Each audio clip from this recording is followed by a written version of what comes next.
Sí, gracias, doc. Listo, gracias. Muy bien, buenas tardes. Hoy día vamos a revisar el tema programado que es manejo del paciente con trauma múltiple. A ver, déjenme ver para poder compartir. Bien, espero que puedan estar viendo. Muy bien.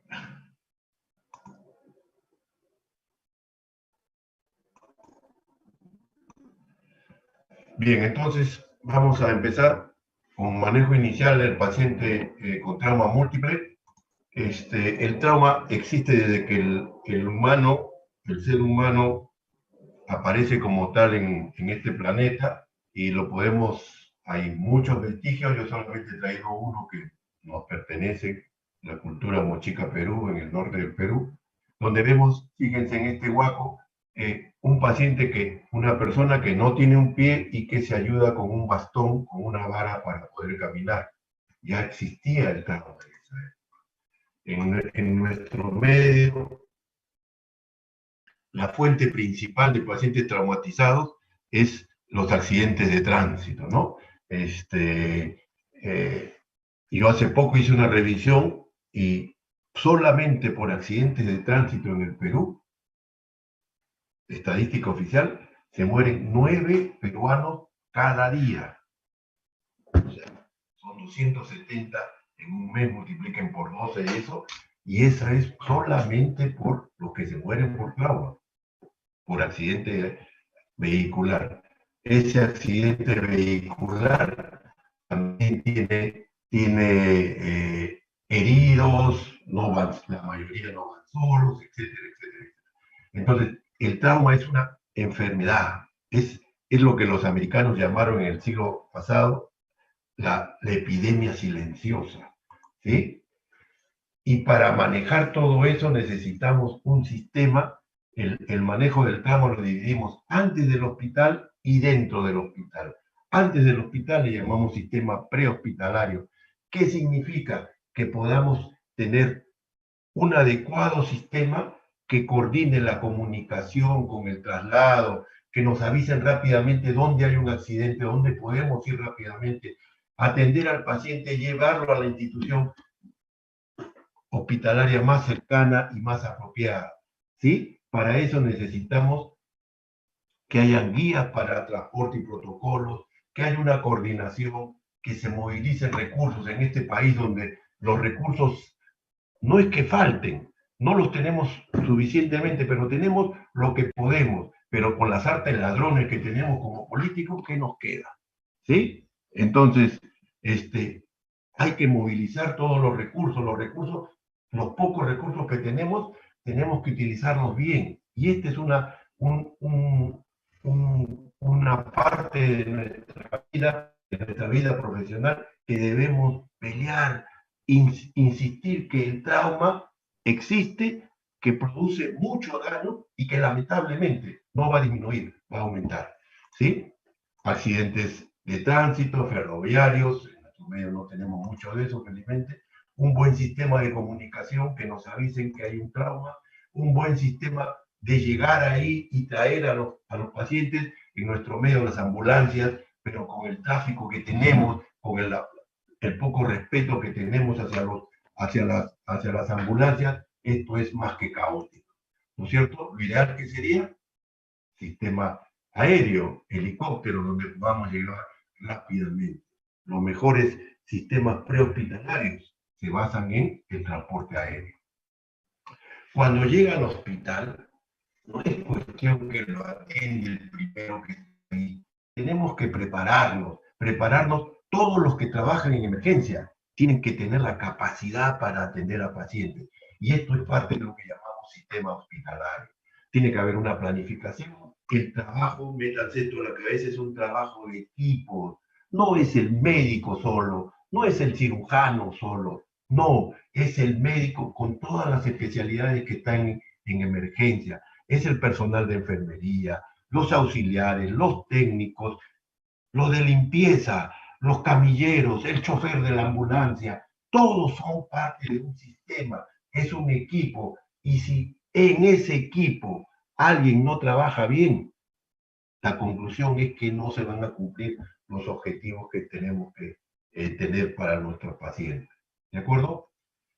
La mayoría de pacientes va a llegar, estoy hablando de los traumas graves, ¿no es cierto? Los leves, rápidamente van a poderse evaluar y tratar. Pero los pacientes graves, a ellos que se pueden morir, esta es una lámina de Maryland, del hospital de Maryland, que es uno de los mejores centros de trauma del mundo, y uno ve toda esta parafernalia de tipos y uno dice, pucha, qué lejos estamos. No es necesario todo esto. Si lo puedes tener, enhorabuena. Si lo puedes tener, enhorabuena. Pero si no, con lo poco que tenemos, podemos atender al paciente y podemos salvarle la vida. Y ojalá que este mensaje llegue al final de esta charla. Muchos de los pacientes van a terminar en sala de operaciones. ¿Cómo surge la necesidad de atender en forma metódica, bajo un protocolo, bajo una guía de los pacientes con trauma? A ver, primero la necesidad. ¿Es cierto que el trauma trae tanta muerte? Fíjense, el trauma en Estados Unidos es la principal causa de muerte en los primeros 4 décadas de la vida, en la época más productiva económicamente, físicamente, intelectualmente. Podemos discutir eso, yo que soy de una edad mucho mayor, ¿no? Pero nadie me va a decir que es la mejor época, ¿no es cierto? Es la principal causa de muerte. Alguien me dirá, sí, eso es en países desarrollados, en países como nosotros, en vías de desarrollo que no llegamos a esa categoría. Sí, es cierto, la principal causa de muerte van a seguir siendo las causas infecciosas, sobre todo en la niñez. Pero cuando uno llega, cuando haces adolescencia y haces en la edad adulta, el trauma es una causa muy importante. En Estados Unidos se mueren 150.000 pacientes al año. Quiere decir que cada 5 minutos se muere un americano por trauma, ¿sí? Y esto les cuesta a los americanos la friolera de 400.000 millones de dólares, ¿sí? Por eso es que ellos le dieron tanta importancia. En Lima, esto me falta actualizarlo, son 9 muertes solo por accidente de tránsito al día. Acá está, 9 pacientes, ¿sí? Por accidentes de tránsito, aparte, esta pueden ser por otras causas. Por cada muerte, 3 pacientes quedan incapacitados permanentemente y eso acarrea un costo a la sociedad, al Estado, a la familia, alguien que lo ayude, alguien que lo atienda. Entonces, todo eso se va sumando. Yo les voy a hablar de un programa, guía, protocolo, llámenle como ustedes quieran, que es el ATLS, que son las siglas de Advanced Trauma Life Support. ¿Sí? Este es un programa que se ha comprobado la gran utilidad que tiene y que uniformiza nuestro trabajo, estandariza nuestro trabajo y además hablamos todos en el mismo sentido, un lenguaje común. Es lo que se conoce como ATLS, que es una marca registrada del Colegio Americano de Cirujanos, que se transmite bajo la licencia de un curso, el curso ATLS, que dura 2 días, y que si alguna vez tienen la oportunidad de llevarlo, no pierdan esa oportunidad. Ahí me van a encontrar porque hasta este momento soy el director de ese curso. Muy bien, ¿cómo empieza esto? Una pequeña historia. Este es James Einer, que es un ortopedista, traumatólogo ortopedista, que así como cuando mi hijo era pequeño, yo agarraba y lo llevaba a Cieneguilla, ¿no? O lo llevaba a Chosica. Él agarró su avioncito, estaba en Nebraska, y se fue con su esposa y sus 4 hijos a California, ¿no? Un fin de semana. Cuando regresan, el avión sufre un desperfecto y cae. Producto del accidente muere la esposa y 2 de los 4 hijos sufren lesiones más o menos parecidas entre moderadas y severas. Él, felizmente, se comunica por radio, avisa del accidente y espera que venga el equipo de rescate. Y él ve cómo atienden a sus hijos en el mismo sitio del accidente y los acompaña al hospital y ve cómo atienden a sus hijas. Y a él le llamó poderosamente la atención algo que notó y escribió al Colegio Americano de Cirujanos. Dice, si él con sus limitados recursos habría podido proporcionar mejores cuidados en el sitio del accidente, o sea, él hubiera dado mejores cuidados a sus dos hijos que lo que recibieron en el hospital. ¿Ah? Entonces, algo funciona mal en el sistema y debe ser cambiado. Febrero del 76. Y concluyó con, y coincidió con que ya se estaba germinando lo que era este curso ATLS y el Colegio Americano a través del Comité de Trauma pone todo el esfuerzo para materializar lo que ahora conocemos como ATLS. Los pacientes que se mueren por trauma se mueren en 3 momentos, en 3 fases, en 3 ondas, lo que se conoce como la distribución trimodal de la muerte en trauma. La primera onda o fase es la llamada muerte inmediata. Es la muerte que se produce en los primeros minutos después del accidente. La segunda onda es la muerte temprana, lo que los americanos llaman golden hour, la hora dorada. La muerte ocurre entre los primeros minutos y un poco más de unas pocas horas, ¿sí?, de producido el trauma o el accidente. Y finalmente la tercera fase o tercera onda es las llamadas muertes tardías, que es la muerte que sobreviene varios días o semanas después de producido el traumatismo. Rápidamente revisemos las causas de estas 3 ondas. La muerte inmediata, ese se produce casi inmediato, como dice su nombre. Rápidamente se produce por problemas cerebrales, laceración cerebral o laceración del tronco cerebral, lesiones de médula espinal alta, lesiones cardíacas y ruptura de grandes vasos, aorta y grandes vasos. Ahí poco o nada podemos hacer. Ahí dependemos de un buen sistema prehospitalario que nos lo lleve seguramente por aire, transporte aéreo, y en 15 minutos esté en el centro hospitalario. Algo podríamos hacer. Estas son las muertes inmediatas. La segunda onda es la llamada muerte temprana, la hora dorada. ¿Por qué se produce? A nivel de cabeza, hematoma subdural, epidural. A nivel de tórax, hemotórax o neumotórax a tensión. Ruptura de víscera sólida, vaso e hígado. Fractura de huesos largos, o lo que se llama fracturas mayores, a nivel de pelvis y fémur. Se nos mueren esos pacientes. Estos pacientes no deben morirse. Escuchen bien. Si estos pacientes mueren en un centro hospitalario, es porque estamos haciendo mal el trabajo. Es porque no tenemos protocolizado. Porque cada uno hace lo que quiere. Los que se mueren en esta fase es porque no hemos actuado bien. Y este protocolo de ATLS te dice que enseña para que estos pacientes no se mueran. Ese es el objetivo, ese es el impacto de este curso, de este programa ATLS. Y finalmente dicen que Dios es peruano y a pesar de que no fueron manejados bien, logran sobrevivir, pero muchos de esos pacientes mueren días o semanas después por disfunción orgánica múltiple, sepsis, muerte. ¿De acuerdo? ¿Cómo es la distribución porcentual? La mitad de los pacientes se mueren en el acto, en el sitio del accidente, las muertes inmediatas.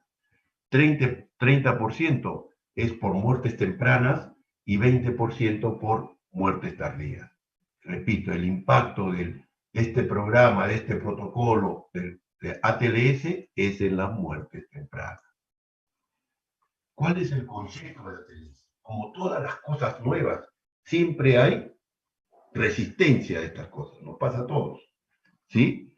Pero en esto de ATLS fue mucho mayor porque rompía varios paradigmas que nos han imbuido durante toda nuestra formación profesional, ¿sí? Primero en el enfoque ABCDE. Es el primero, yo sé que hay muchos ABC, ¿no es cierto? En problemas cardíacos y no sé qué más. Pero fue el primero que el Colegio Americano y el ATLS pone el enfoque del ABCDE para la evaluación y tratamiento del paciente. ¿Cuál era el concepto de él? ¿Cuál era lo que más resistencia trajo? Oiga, hay que tratar al paciente por prioridades. ¿Qué es lo primero que mata a un paciente? Yo siempre pongo este ejemplo. Si pudiéramos poner 4 animalitos, al primero lo cuelgo del cuello, al segundo le produzco un neumotórax a tensión, al tercero le pongo un cuchillo en el hígado para que sangre profusamente, y al cuarto soy capaz de hacerle un hematoma subdural. La pregunta es, ¿cuál de estos animalitos se muere primero? Primero se muere el que está ahorcado, el que tiene la obstrucción de la vía aérea. ¿Quién se muere después? El que tiene el neumotórax porque va a tener problemas de ventilación y respiración. ¿Quién se muere en tercer lugar? El que está sangrando por la lesión en el hígado. ¿Y quién se muere en cuarto lugar? El que tiene el problema cerebral. En este caso, el ejemplo, el hematoma subdural. Entonces dijo, voy a tratar de acuerdo a las prioridades. De acuerdo a las prioridades. Vamos a ampliar esto en un momento más. Otra cosa que chocó era a nosotros, a ustedes, como a nosotros, nos enseñaron que para hacer un buen diagnóstico hay que hacer una buena anamnesis con antecedentes fisiológicos, personales, patológicos, qué sé yo, un examen, una anamnesis, tiempo de enfermedad, descripción de los signos y síntomas, un examen detallado. Una vez que tenemos todo eso, hacemos un diagnóstico sindrómico. De acuerdo a ese diagnóstico sindrómico, hacemos los pedidos auxiliares de laboratorio y de imágenes, y con eso llegamos al diagnóstico etiológico. ¿Sí? Bueno, ATLS dijo, eso es bonito, eso es importante, pero en trauma no es lo prioritario. Lo prioritario es que yo voy a tratar, mi objetivo al tratar a un paciente con trauma es que no se muera, que no se muera. No es importante el diagnóstico definitivo, lo importante es que no se me muera, ¿de acuerdo? El tiempo es esencial, no puedo estar perdiendo tiempo en cosas de laboratorio, no, me voy a guiar de mis manitos y mi cerebrito, que estén unidos obviamente, ¿de acuerdo? Y el Colegio Americano incide mucho no agregar mayor daño al que ya tiene el paciente, no ocasionar un daño adicional. Y acá viene el concepto de la TLS, que es el ABCDE, ¿cierto? A, ¿qué cosa es? Vía aérea con control de la columna cervical. Vía aérea permeable con control de la columna cervical. ¿Qué significa control de la columna cervical? Inmovilización de la columna cervical. ¿Ve qué cosa es? Ventilación y respiración. C es circulación, evaluación del estado vascular del paciente con control de la hemorragia, una hemorragia externa. D, ¿qué cosa es? Evaluar el estado neurológico, buscar déficit neurológico. Y E, ¿qué cosa es? Exponer al paciente, desvestir al paciente, para que no se nos escape ningún tipo de lesión. Ojo, cuidar el medio ambiente. ¿Cuidar de qué? De hipotermia. Cuidar de hipotermia. Este es el resumen de toda la clase. Tengo un paciente que tiene un trauma, va a llegar al hospital y le vamos a hacer revisión primaria y la reanimación. La reanimación. ¿Sí?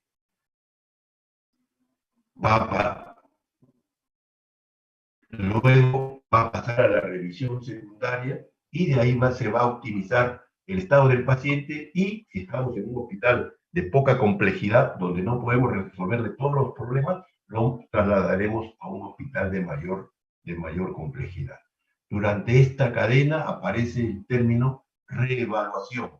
De acuerdo a la evolución que presenta el paciente, vamos a tener que reevaluar al paciente. Muy bien, atención.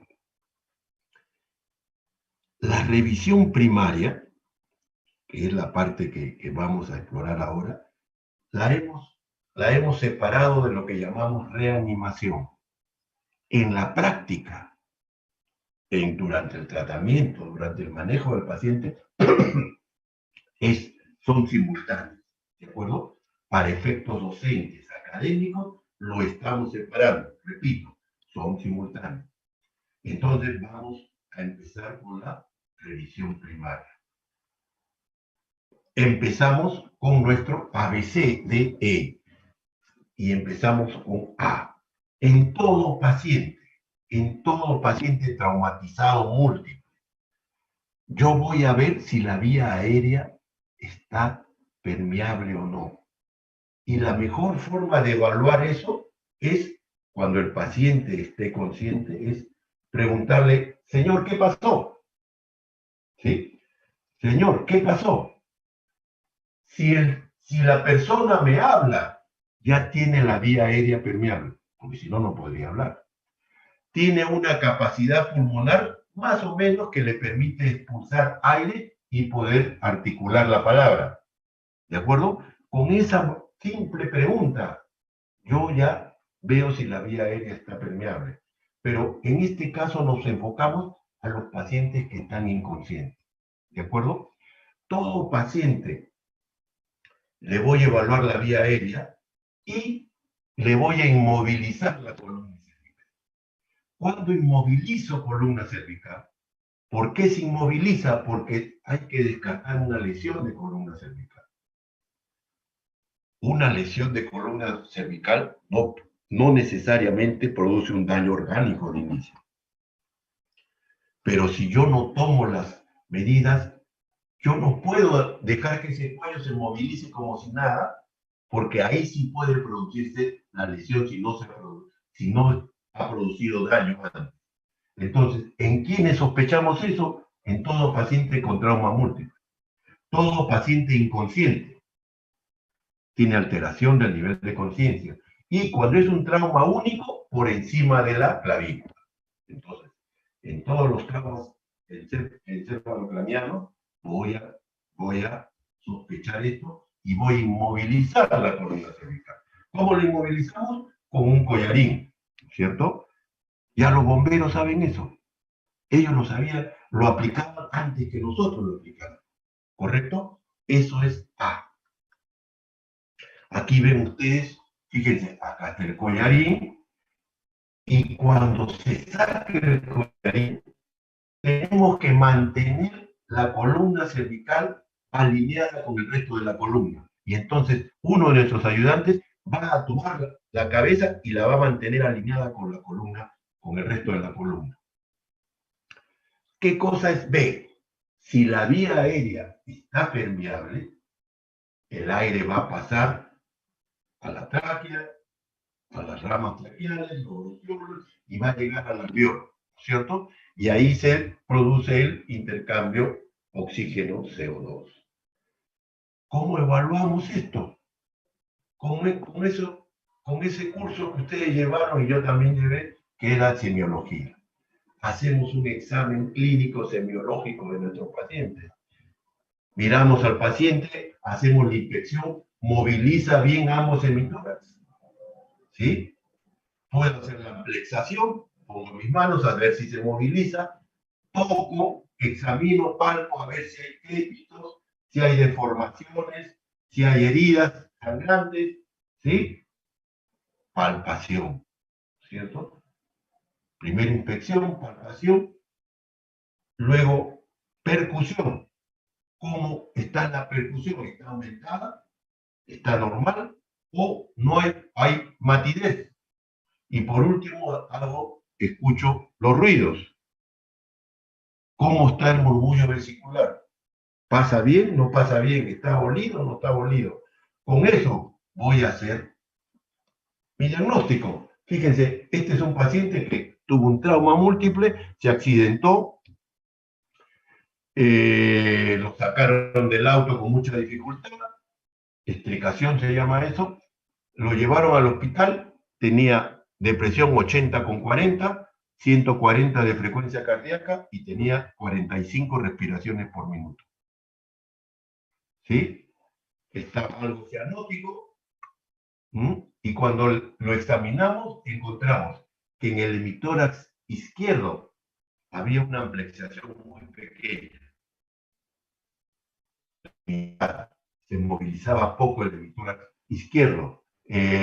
No palpamos enfisema, no palpamos aire subcutáneo, pero a la percusión había hipersonoridad y a la ocultación el murmullo vesicular estaba abolido, no se encontraba. En el cuello encontramos venas yugulares dilatadas y la tráquea desviada. Y esto lo vemos en esta placa de tórax. Fíjense cómo la silueta cardíaca está rechazada hacia la derecha. Este era un cuadro típico de un neumotórax. Atención. Neumotórax, atención. Este de acá es un taponamiento cardíaco, un hemopericardio. Por trauma, aumenta la silueta cardíaca, entra en shock el paciente, ¿no? La famosa triada de Beck, que ya la vamos a mencionar. Este es en una placa de tórax, fíjense, se ve el mediastino sumamente ensanchado.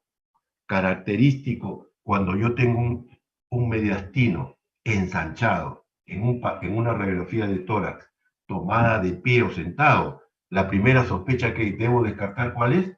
Lesión de aorta, ruptura de aorta, ¿sí? No es que se rompa toda la aorta, se rompe una parte y se forma una colección, un hematoma que trata de contenerlo. Por eso se ve el mediastino ensanchado, ¿sí? Que en determinado momento ya no se puede contener, sangra y se muere el paciente. Eso es B. ¿Qué cosa es C? Es evaluar el estado vascular del paciente, la circulación con control de la hemorragia. Fíjense, rápidamente, si yo toco pulso en la carótida, el paciente tiene más de 60 milímetros de mercurio. Si toco en la femoral, más de 70. Y si le toco pulso radial, tiene más de 80. Rápidamente, obviamente, yo ya tengo mi equipo, mi enfermera o el enfermero ya sabe que le va a tomar la presión sin que le diga toma la presión. Ellos ya saben eso. Este es un trabajo en equipo. Se recomienda no utilizar torniquetes. Ya vamos a ampliar esto. Eso es C. ¿Qué cosa es D? Buscar déficit neurológico. En otras palabras, evaluar el estado neurológico del paciente. Y esto lo hago con tres cosas. Primero, simplemente veo si moviliza todos los miembros, si hay algún déficit motor. Veo las pupilas. ¿Cómo están las pupilas? ¿Están centrales? ¿Están isocóricas? ¿Las dos están del mismo tamaño? Si una está midriática, significa que hay alguna lesión que está ocupando espacio dentro de la cavidad craneal. Debo pensar en un hematoma, ¿no? ¿Sí? Y esas pupilas, ¿cómo reaccionan a la luz? Y el tercer punto más importante es que evalúa el nivel de conciencia. ¿Cuál es el nivel de conciencia? ¿Qué utilizamos para evaluar esto? La escala de coma de Glasgow, que evalúa 3 parámetros: respuesta motora, respuesta ocular y respuesta al dolor. ¿Sí? Perdón, respuesta verbal. Entonces, hay una tablita, yo no quiero que se aprendan eso, pero tienen que conocer. Ustedes sacan su tablita y hacen el puntaje. Paciente por debajo de 8 es coma. 8 o menos es coma. Recordar esto. La E, ¿qué cosa es? Es exponer al paciente. Ya dijimos, alguien del equipo se mete la mano al bolsillo, saca una tijera y le corta la ropa al paciente. ¿Sí? Pero, acuérdense, prevenir hipotermia, el medio ambiente. Ya sé, hipotermia, muchos estarán pensando, hipotermia, bueno, se ve en la Puna, en el Polo Norte, en la Antártida, pero acá en Lima, no, ¿qué va a haber hipotermia? ¿No? Me voy a Iquitos y ahí encuentro hipotermia. ¿Sí? Por favor, métanse a la cabeza, la hipotermia existe. Es más, la hipotermia mata. ¿Sí? Y si ustedes dicen que ahorita que hace sol, ¿no? Y el calor, no sé, estaremos en 19, 20, no sé. En este momento llega un paciente, si por el traumatizado múltiple que ha sangrado, el hecho de sangrar ya le bajó la temperatura. Llega al hospital y le ponemos soluciones a temperatura ambiente, que son menos que nuestra temperatura, en menos de 37, sin duda. Entonces ya nos baja la presión, ya nos baja la temperatura. Entonces, sí existe la hipotermia. Y si lo llevo a sala de operaciones, ¿cómo entra a sala de operaciones? Desnudo. Y llega el cirujano y pone aire acondicionado, más hipotermia. Existe la hipotermia, recuerden eso. Muy bien, entonces, ya hemos hablado de lo que es la revisión primaria. Hagamos la reanimación. Otra vez insisto, la reanimación es simultánea con la revisión primaria. Y el concepto es que toda lesión que pone en peligro la vida del paciente, al ser identificada, siguiendo nuestra secuencia ABCDE, es tratada inmediatamente. Pongo un ejemplo. El paciente que viene, vamos a decir, viene oiga, este paciente se cayó del segundo piso. ¿Y por qué se cayó del segundo piso? Se tiró, doctor, porque había un incendio y no podía salir. Y el hombre en su desesperación se tiró. ¿Y cuánto tiempo estuvo en el incendio? Habrá estado como hora y media después tratando de salir, no pudo hasta que se tiró. ¿Correcto? Tiene una lesión en un brazo, en una pierna, qué sé yo. Y nada más, y sí, está bien, doctor. Y el señor, tú le preguntas, ¿cómo está? Te dice, sí, estoy con dolor, pero la caída, pero después bien. Pero tú en ese momento piensas, ese paciente ha estado en un ambiente de un incendio con humo, ese humo caliente lo ha estado aspirando, ese paciente va a tener una quemadura leve o moderada de las vías aéreas. Ese paciente yo lo voy a intubar. No, que ¿cómo lo voy a intubar? Lo voy a intubar porque cuando se desmatice le va a producir una obstrucción. Y cuando yo quiera intubarlo va a estar todo eso deformado y me va a ser muy difícil hacer la intubación. Entonces, yo intubo a ese paciente. ¿De acuerdo? Esa intubación es reanimación. ¿En dónde? En A. Oiga, este paciente ya se va a morir de cualquier cosa, menos de obstrucción de la vía aérea. Eso es evaluación y reanimación. ¿De acuerdo? Entonces son simultáneas. Si tenemos otro paciente que viene por un accidente de tránsito, que llega, el que les dije al inicio del neumotórax de atención, que llega con 140 respiraciones, 140 de pulso, 40 respiraciones por minuto y una presión de 80/40, cianótico, dilatación de las yugulares. Le pongo un pulsóxímetro y me sale que tiene 84 de saturación de oxígeno. Y está inconsciente, no solamente responde a estímulos dolorosos. ¿Qué cosa hago yo? Intubo. ¿Por qué lo intubo? porque está en coma. Seguramente cuando le voy a hacer el Glasgow va a tener 8 o menos de 8. ¿Correcto? Entonces, ya intubé, ese paciente no se va a morir, pero la saturación no mejoró, sigue la frecuencia aumentada, frecuencia cardíaca y respiratoria, y sigue chocado. Examino al paciente, ¿y qué encuentro? Lo que ya habíamos dicho: hipersonoridad, ampliación disminuida, hipersonoridad, murmullo vesicular abolido. Diagnóstico: neumotórax, atención. Le pongo una aguja. ¿Qué te dice ATLS? Oiga, segundo espacio intercostal, línea medio clavicular, le pones una aguja y el aire que está contenido va a salir rápidamente. Y ese neumotórax, atención, lo hemos convertido en un neumotórax simple. ¿Correcto? Entonces, todo eso es parte de la reanimación. Vamos por partes. En la vía aérea, todo paciente yo le voy a levantar la mandíbula. ¿Para qué? La causa más frecuente de obstrucción de la vía aérea, ¿cuál es?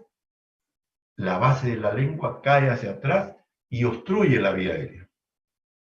Y entonces yo levanto si alguien me ayuda, me va a mantener alineada la cabeza, yo levanto ambos ángulos mandibulares, levanto. Si estoy solo, levanto solo el mentón. De esa manera, la base de la lengua se levanta y el paciente puede respirar. ¿Sí? Eso es reanimación. Voy a aspirar secreciones. La aspiración es con un tubo rígido para evitar que el paciente, si lo hago con una sonda, lo pueda morder y no aspire nada. ¿Sí? Veo si hay cuerpos extraños, restos óseos, restos dentales, los voy a retirar. Siempre en A, mantenemos inmovilizada la columna cervical. ¿De acuerdo? Todo eso es A. ¿Qué más es A? Ahí está cómo levanto yo el mentón con una mano y mantengo la alineación de la columna cervical. Esto es levanto ambos ángulos mandibulares. Aquí falta alguien que me esté sujetando la cabeza. Aquí, fíjense, acá hay alguien que me está ayudando y le comienzo a poner oxígeno. ¿Sí? Si el paciente está inconsciente y yo voy a intubar, primero hiperventilo al paciente y le pongo una cánula orofaringea, ¿sí? Tubo de Mayo, solamente en inconsciente, no lo hagan inconsciente, van a producir la náusea, vómitos y le va a expulsar el tubo, ¿sí? Entonces, todo eso es A. Evalúo A y hago la reanimación. ¿De acuerdo? Si encuentro que hay una probable obstrucción, intubo al paciente. Si lo encuentro que está inconsciente, con coma, intubo al paciente. Y recién paso a B. ¿Sí? Y hacemos lo que todo nuestro examen semiológico: inspección, palpación, percusión, auscultación. A todos los pacientes les vamos a pedir oxígeno, que le pongan oxígeno. Necesito o no, ya después lo evaluaremos. ¿Sí? Si es necesario, usaré la intubación orotraqueal si no lo he puesto antes. ¿Ah? Ahí vemos una intubación. Si yo no tengo el equipo o no tengo la capacidad, no sé hacer una intubación, tengo que poner, o es un caso difícil de repente, se puede hacer una punción a través de la membrana cricotiroidea, ¿no? Por punción. Y hay que conocer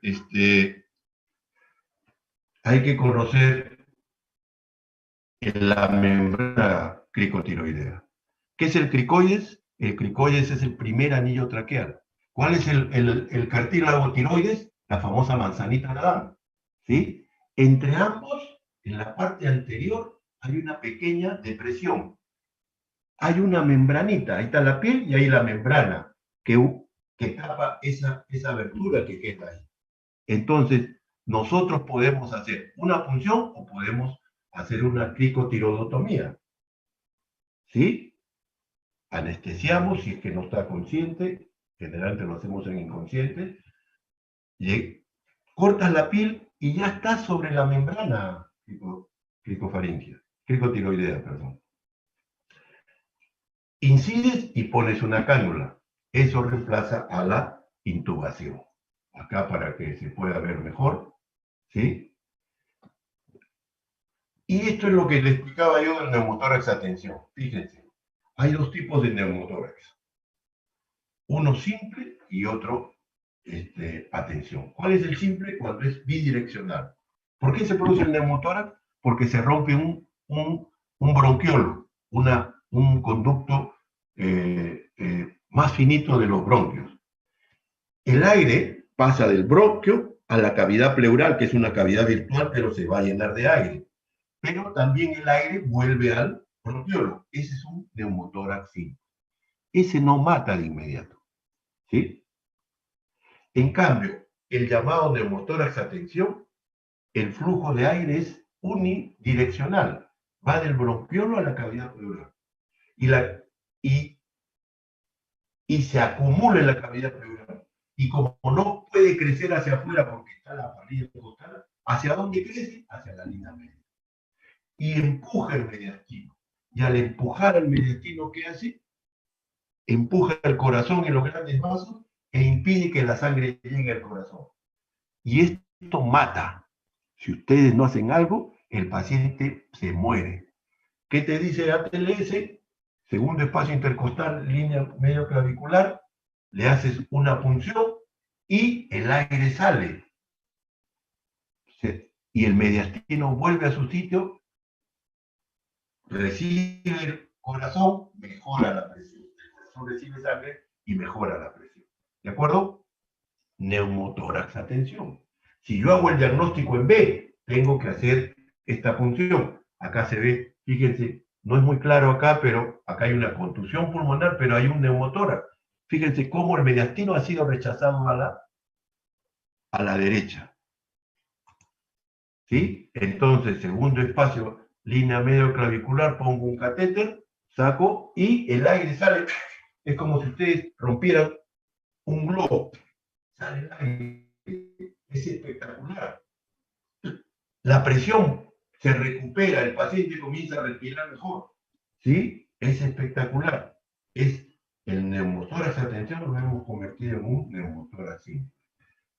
¿Cuál es el tratamiento definitivo? Esto ya no es para la segunda fase, pero voy a adelantar. Hacer un drenaje torácico entre la línea axilar anterior y media, en el quinto espacio intercostal. Pongo anestesia, incido la piel, el tejido muscular lo divulsiono y llego a la cavidad pleural y penetro la cavidad pleural y voy a dejar un DRE. ¿De acuerdo? Esto es cuando tenemos una herida abierta que comunica la cavidad pleural con el medio ambiente. En estos casos, ¿qué se recomienda? Poner un apósito que tenga cuadrado, donde se ponga el esparadrapo o se colgase en 3 de los 4 lados. ¿Para qué? Para que cuando él expire, el aire salga por acá. Pero cuando inspire, esto colapsa y solamente no ingresa el aire. ¿De acuerdo? Esto es para heridas abiertas de tórax. La otra cosa que puede matar al paciente en B, ¿qué cosa es? Un hemotórax masivo. Un hemotórax masivo. ¿Qué voy a encontrar acá? Voy a encontrar hipotensión, hipoxemia, pero cuando examino tórax voy a encontrar matidez acá. El murmullo va a estar abolido en la base probablemente, ¿sí? Pero ahí va a estar mate y entonces tengo que hacer un drenaje torácico. ¿De acuerdo? Todo eso es B. ¿Qué hago en C? En C evalúo el estado vascular del paciente. Para empezar, parte de la reanimación es todo paciente traumatizado va a recibir 2 vías en ambos miembros superiores. Catéter corto y grueso, ideal 14 o 16. ¿Sí? ¿Qué le voy a pasar? Soluciones cristaloides, nada de glucosa, no sirve la glucosa acá. Soluciones cristaloides, cloruro de sodio al 9 por 1000 o 0,9%. Los americanos usan lactatorriña, pero todos los latinos usamos cloruro de sodio. Antes de poner la vía, ya la enfermera, tú no le has dicho nada, ya está entrenada para esto, sabe que tiene que tomar una muestra de sangre. ¿Para qué? Para grupo sanguíneo, hemograma, electrolitos, si es mujer en edad fértil, hacerle un examen para descartar embarazo, etc.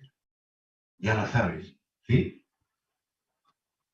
En C, ¿por qué se pueden morir los pacientes? Por un taponamiento cardíaco. Una contusión cardíaca que produzca un sangrado.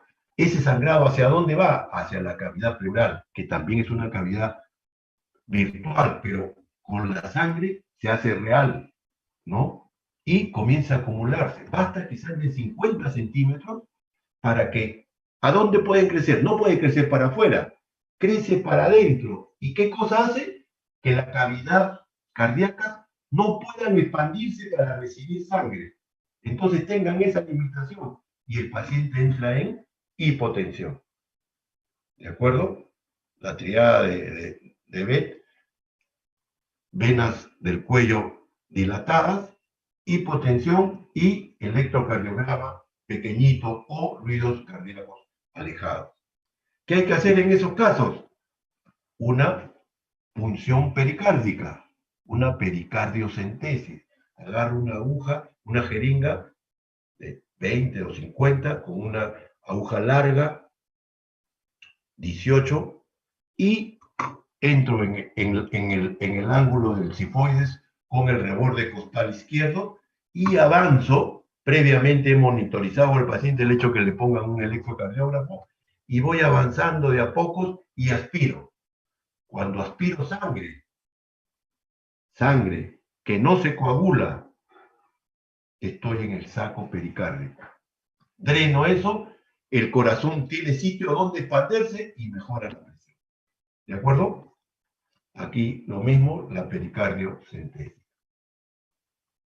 Acá un taponamiento cardíaco, como lo vemos en la radiografía, un aumento del corazón, aumento que casi más del 50% de todo este diámetro, ¿sí? En abdomen también puedo, la otra causa que puedo en C es que el paciente esté sangrando, pueda tener un sangrado externo que yo pueda ver, que ese rápidamente le voy a poner una gasa, un apósito y le voy a realizar una compresión. Pero también los otros sitios de sangrado, ¿cuáles son? Abdomen y grandes huesos. ¿Sí? Entonces, en abdomen puedo hacer una ecografía y descartar si hay líquido o no. Y examinar, ver rápidamente si en pelvis hay alguna deformación que me pueda indicar que pueda ser un sitio de sangrado. La revisión primaria tiene anexos, ¿no? Los anexos de la revisión primaria, ¿cuáles son?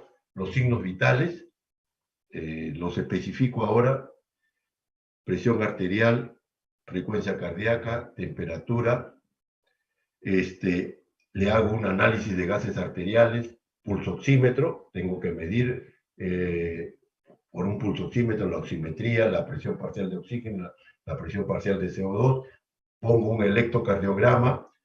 Todo paciente idealmente debería tener un catéter nasogástrico, o sea, al estómago, y un catéter Foley, un cateterismo vesical, y voy a pedir algunas radiografías. A ver, déjenme ver. Algo ha pasado que se me ha ido. No estoy en. Debería aparecer D. No hemos hecho D, ¿no? Algo ha pasado en D acá. Me disculpo porque no sé qué ha pasado, pero parece que algo ha pasado.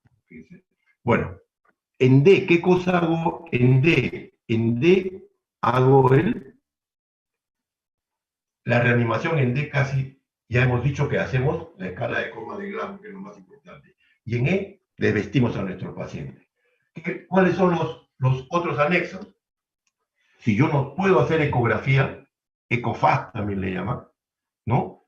puedo hacer un lavado peritoneal diagnóstico. El lavado peritoneal diagnóstico está indicado cuando yo no puedo hacer la ecografía y sospecho un paciente hipotenso que tiene un sitio de sangrado que yo no puedo identificar. No hay nada en tórax, no hay nada en pelvis, huesos largos, entonces tengo que descartar que sea en abdomen, hago un lavado peritoneal diagnóstico. Estas son las radiografías que también tomamos, la radiografía de tórax y de pelvis. Es vital la de pelvis, ¿sí? Para descartar lesiones. Las ondas nasogástricas, le decía que era ideal tomar una sonda nasogástrica, poner una sonda nasogástrica.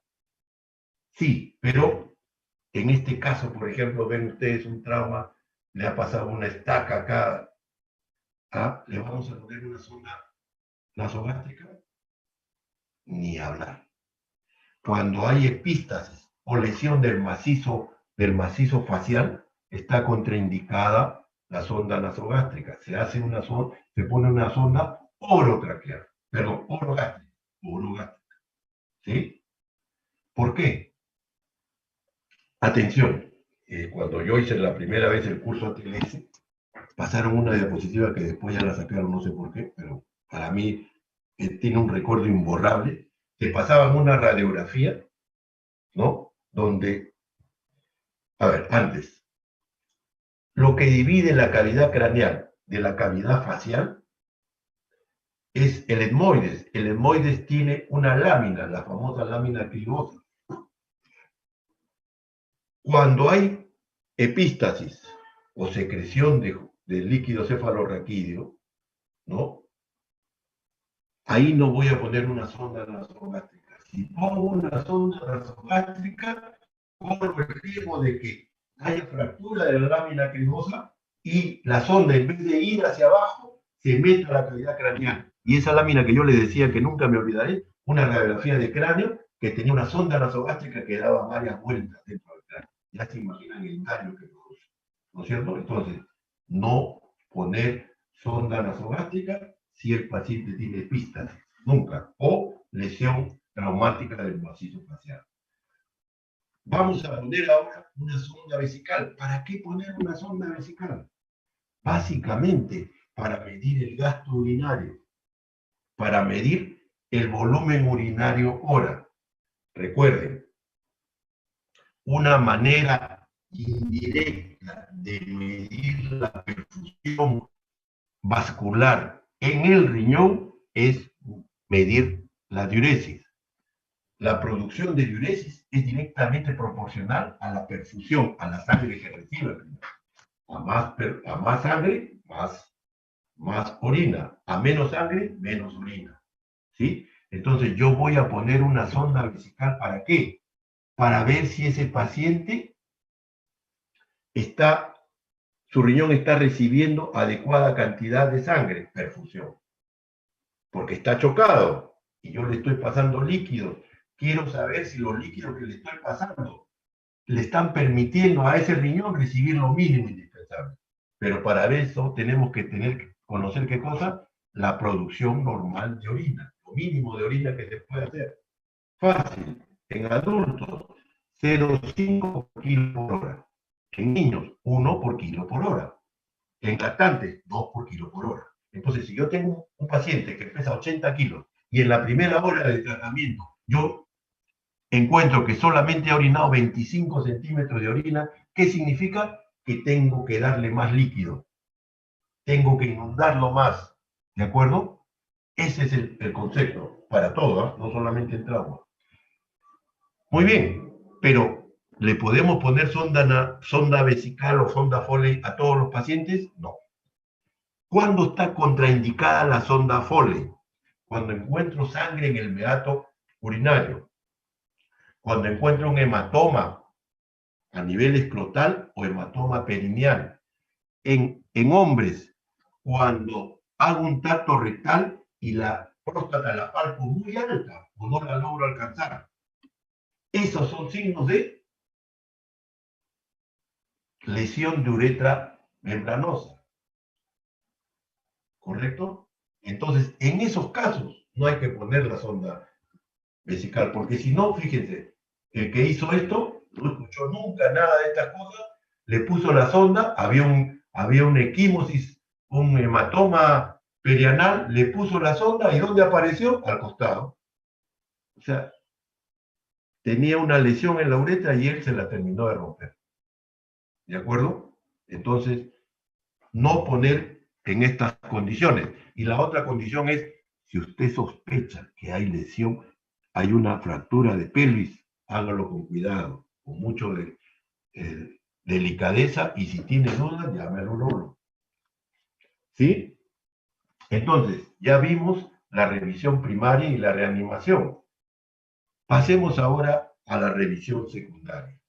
La revisión secundaria se inicia luego de finalizar la revisión primaria, ¿no? Y cuando la reanimación está en curso. ¿Sí? Es una evaluación, entre comillas, más detallada, de cabeza a pies. Se hace un examen neurológico un poquito mejor, más completo, también entre comillas, y podemos pedir algunos anexos como son las radiografías o procedimientos especiales. Atención. Llegó vamos al ejemplo que puse del accidente de tránsito que tenía su pneumotórax, atención, que le pusimos el catéter, el paciente que vino con, creo, 80-40 de presión, ya tiene 100/60 de presión, la frecuencia cardíaca está en 104 por minuto, la frecuencia respiratoria está en 24 por minuto. Ha mejorado que llegó, ¿no es cierto? Entonces, empiezo mi revisión secundaria y empiezo en cabeza. Veo si en el cuero cabelludo hay algún tipo de lesión, hay palpos, si hay depresiones, si hay heridas sangrantes o no. Paso a ojos, veo cómo están las órbitas, si hay algún tipo de lesión a nivel de la cara, si hay edema. En este caso, fíjense, el gran edema que tenía este paciente, había tenido una contusión torácica, es un síndrome de aorta que se llama, por compresión, ¿sí? Veo a nivel de los ojos, busco si hay este signo, el signo del mapache, equimosis periorbital, veo en fosas nasales si hay sangrado, acá hay sangrado. Si yo encuentro esto, ¿qué debo sospechar? Lesión de piso cerebral. Este paciente tiene un síndrome, tiene un mapache acá también, pero además tiene epístasis, que se le ha hecho un taponamiento nasal. Acá lo mismo, signo del mapache, con un gran equimosis que compromete el maxilar inferior. Paso a cuello y en cuello siempre lo examiné en la revisión primaria, si no lo dije, lo digo ahora, en la revisión primaria no se olviden de revisar cuello. En cuello busquen dos cosas nada más, cómo están las venas yugulares y cómo está la tráquea. Pero en cuello acá, en la revisión secundaria, veo si hay algún tipo de herida, si hay algún tipo de frémito, ausculto si hay algún soplo, ¿no? Paso a tórax y vuelvo a hacer mi inspección, mi palpación, mi percusión y mi auscultación. Lo mismo. No se olviden de corazón, ¿no? Paso a abdomen, veo si hay algún tipo de herida, en este caso, una herida de arma blanca en hipocondrio izquierdo. Un paciente que tiene un trauma tóraco-abdominal producido ¿por qué? Por cinturón de seguridad, ¿sí? Que se está viendo con más frecuencia ahora último, ¿sí? De ahí paso a la pelvis, no se olviden de examinar pelvis, tocar la pelvis, ver si hay dolor o no, ver si hay algún signo de inestabilidad, ¿sí? Siempre hacerlo con delicadeza. Luego pasar a miembros superiores y miembros inferiores a ver si hay algún tipo de deformación, ¿no? En la pelvis, fíjense, la pelvis es un anillo rígido. Si eso se rompe o la sínfisis se abre, va a producir lesión no solamente en el sitio, sino que se va a transmitir a todo el anillo. Y atención, el concepto que quiero que se lleven, ¿cuál es? Una fractura de pelvis mata. Una fractura de pelvis mata. Tranquilamente, en un sangrado, es una zona muy vascularizada, fácilmente secuestra de 1 a 1,5 litros y mata al paciente. ¿Sí? Fíjense, buscar en los miembros inferiores, ver si hay algún tipo de deformación. En este caso acá se ve más pálido que acá. Tocarle los pulsos, ver si hay deformaciones, ¿no? Descartar el síndrome comportamental en los miembros inferiores, ¿sí? Yo puedo, si yo encuentro en este caso, en el miembro inferior derecho, veo que hay palidez, que la temperatura está frío comparado con el lado izquierdo, no le palpo bien el pulso y además presento una gran deformación en el muslo derecho, le voy a pedir una placa que puede ser con contraste, una arteriografía, ¿no? Y voy a encontrar una fractura que está produciendo un desplazamiento de la arteria femoral. Entonces, cuando yo sospecho que hay una fractura, voy a tratar de alinear el miembro inferior de esta manera. ¿De acuerdo? El alineamiento me puede prevenir la lesión vascular y me va a disminuir el dolor. ¿Sí? La revisión secundaria tiene anexos, así como la revisión primaria tenía sus anexos, la revisión secundaria, la radiografía de columna cervical, teóricamente se pide en la revisión secundaria, la pedimos en la primaria porque no voy a pedir radiografía de tórax y pelvis, y después que venga otra vez para ver, le pido todo junto, ¿de acuerdo? Pero en la teoría es en la revisión secundaria. Puedo tomar una tomografía, en el caso de un TEC grave, por ejemplo, o estudios radiográficos contrastados, o radiografía de extremidades, ¿de acuerdo? Dos palabras y ya creo que estamos terminando, así que ya no los voy a cansar mucho. La radiografía de columna cervical. La radiografía de columna cervical es una radiografía lateral de columna cervical. No nos sirve la de frontal, salvo que haya una herida por arma de fuego para ver si ha salido o no el proyectil, pero después no tiene sentido. En la radiografía, fíjense en esta radiografía de acá, la que estoy marcando, uno en ATLS te enseñan a ver una radiografía, uno dice, sí, pero yo ya sé, no sabes ver la segunda. ¿No? Vemos el alineamiento anterior, el alineamiento posterior, las apófisis espinosas, ¿sí? La distancia que hay entre ellos, y uno dice, esta radiografía está normal. Pero ATLS te dice que tienes que ver todas las 7 vértebras. Acá ves 3, hasta la sexta nomás estás viendo. Entonces, si no ves la sexta, la séptima no la ves, tienes que hacer una incidencia especial, le tienes que hablar al técnico, al radiólogo, decirle que le baje el hombro o haga lo que se llama la posición del nadador. Y este paciente, fíjense, es el mismo y tenía una lesión en el cuerpo vertebral de la séptima vértebra cervical. Se nos pueden pasar, ¿de acuerdo? Entonces, tener presente esto. Muy bien, entonces ya hicimos nuestra revisión primaria con reanimación, hicimos nuestra revisión secundaria. Si yo estoy en un hospital, voy a poner Guaral, voy a poner Chumbivilcas o Pucusana, ¿ah? Obviamente no le voy a poder hacer todo el tratamiento, lo traslado al hospital más cercano, ¿cierto? Para esto se supone que ya todo debe ser como una red. Los niveles inferiores ya deben saber a dónde van a tener que transferir para que todo esté ordenado y que sea lo mejor para el paciente. ¿Sí? A ver, esta lámina, ¿por qué la puse? ¿Qué vemos ahí? Un trauma abdominal penetrante. Ayer creo que han tenido la clase de trauma penetrante, trauma abdominal, ¿no? Y más de uno debe decir cuando lo ve, a sala de operaciones, a sala de operaciones. ¿No es cierto? Suena bonito, interesante, el cirujano se cree el rey del mundo, casi lo somos, ¿sabes? Pero bueno. Malo, malo. Este paciente tiene que pasar por nuestra evaluación de A, B, C, D, E, por nuestra evaluación según protocolo de trauma de ATLS. ¿Sí? ¿Por qué? Porque esta herida que tiene acá, fíjense, si ha sido dirigida hacia arriba, puede estar perforándole el diafragma y puede producir un neumotórax.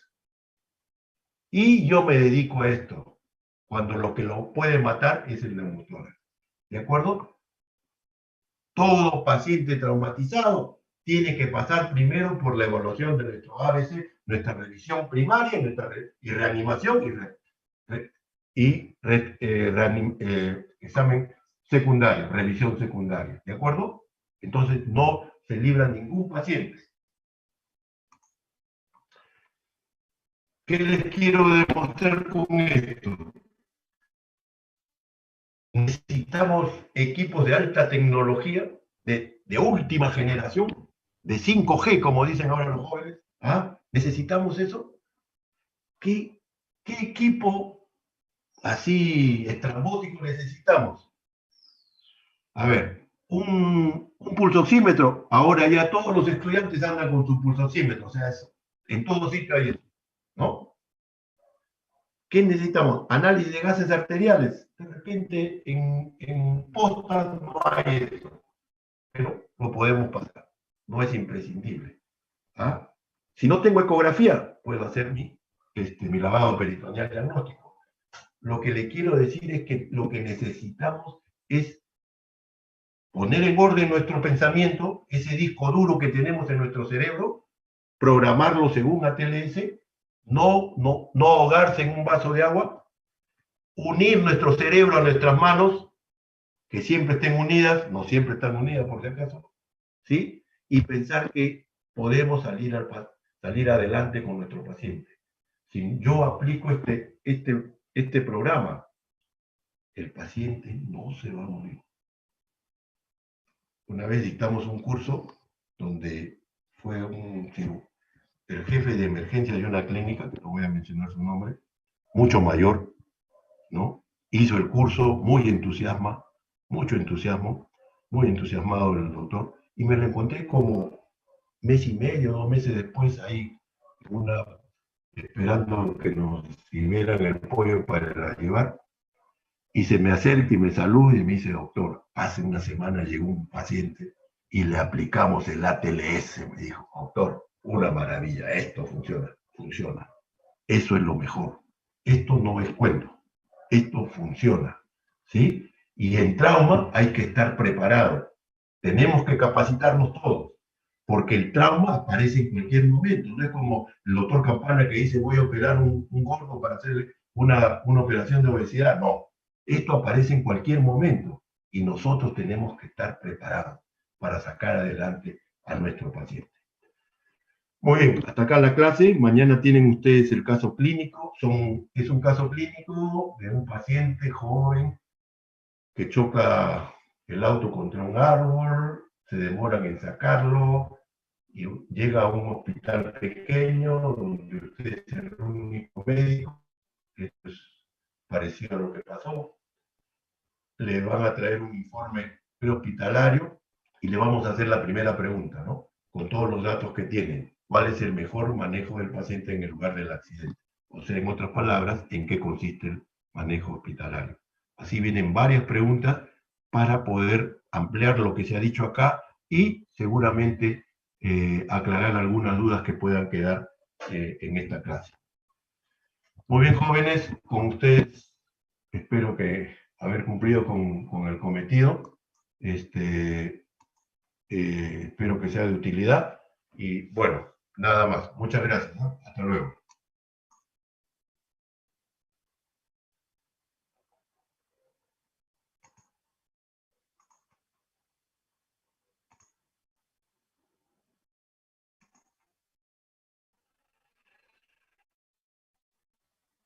Gracias, doctor. Hasta luego. No sé cómo salir de esta cosa.